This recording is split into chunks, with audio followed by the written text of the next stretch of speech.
Fue un gran paso el que dio el hombre al controlar el fuego y convertirlo en su aliado para poder sobrevivir. Sin embargo, cuando este fuego se transforma y escapa de su control, se convierte en un feroz enemigo, arrasando todo a su paso. Para poder controlarlo se requiere conocer el fuego, cómo surge, se desarrolla y se extingue. Para comenzar, definiremos al fuego como una reacción química de oxidación rápida con desprendimiento de energía en forma de luz y calor. Sobre su origen existen dos teorías. Teoría del triángulo del fuego. En un primer momento, esta fue la teoría predominante, en la que se decía que el fuego estaba constituido por tres componentes: combustible, como la madera, oxígeno, presente en el aire, y calor, presente en el ambiente como chispas o brasas. En la actualidad, esta teoría aún es válida, pero solo origina un fuego incandescente, es decir, de brasas, ya que no se incluye la reacción entre estos elementos. Teoría del tetraedro del fuego. Al igual que la teoría del triángulo del fuego, están presentes el calor, el combustible y el oxígeno, pero se agrega un cuarto elemento, que es la reacción química en cadena.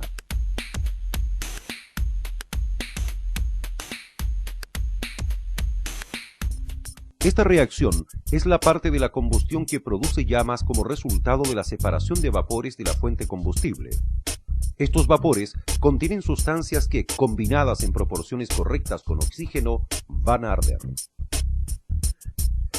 Podemos definir esta reacción como un fenómeno de combinación de sustancias químicas intermedias que ocurre en el interior de la llama y que permite mantener la presencia de esta. Los combustibles son aquellos que tienen forma determinada como madera, papel, gasolina y propano, entre otros. Los encontramos en estados físicos, sólidos, líquidos y gaseosos. Combustibles sólidos son aquellos que tienen forma determinada, con volumen y formas constantes. En ellos predomina la acción de fuerzas que atrae las moléculas que las componen. Entre los combustibles sólidos más importantes se encuentran el carbón, resinas, grasas, metales como aluminio, magnesio o titanio, elementos no metálicos como sodio o potasio y sustancias que contienen celulosa como madera, papel y textiles.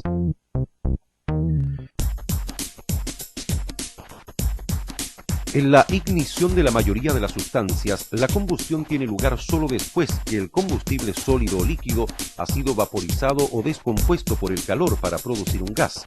La llama visible es el gas ardiendo. Combustibles líquidos. No tienen forma, se derraman y sus partículas se hallan tan débilmente unidas que se las puede separar sin mayor esfuerzo. Si bien los cuerpos líquidos tienen volumen, estos carecen de forma propia y adoptan la del recipiente que las contiene. Los combustibles líquidos más importantes son el petróleo crudo y sus derivados, como la gasolina y el querosén, además de algunos alcoholes y aceites, entre otros.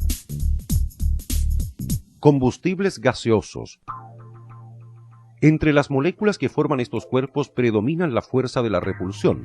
De ello depende su gran expansibilidad, es decir, propiedad por la cual toda masa gaseosa tiende a ocupar el mayor espacio posible.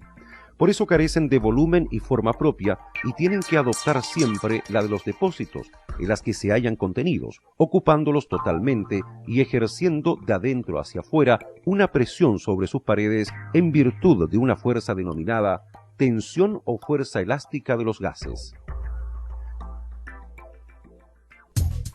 Entre los combustibles gaseosos más importantes se encuentran el propano, acetileno, amoníaco, butano e hidrógeno. Después de lo anterior, podemos concluir que los combustibles gaseosos son los más peligrosos. Además de los riesgos propios de su combustión, es posible que se produzcan nuevas combinaciones químicas altamente explosivas, tóxicas o venenosas. Desde el punto de vista de su temperatura, debemos tener en cuenta dos consideraciones. Temperatura de gasificación.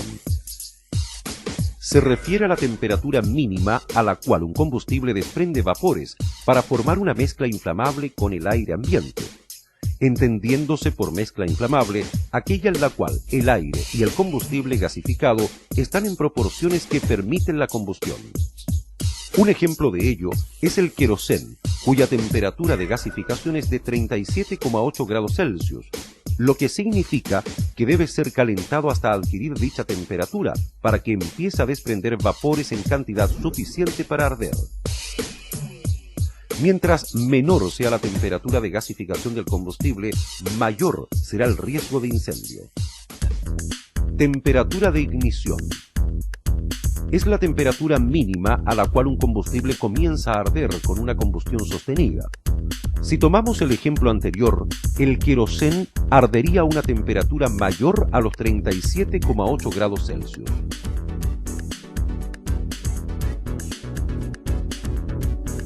Otro elemento necesario para la combustión es el oxígeno. Este condiciona la velocidad e intensidad con que un material se va a quemar.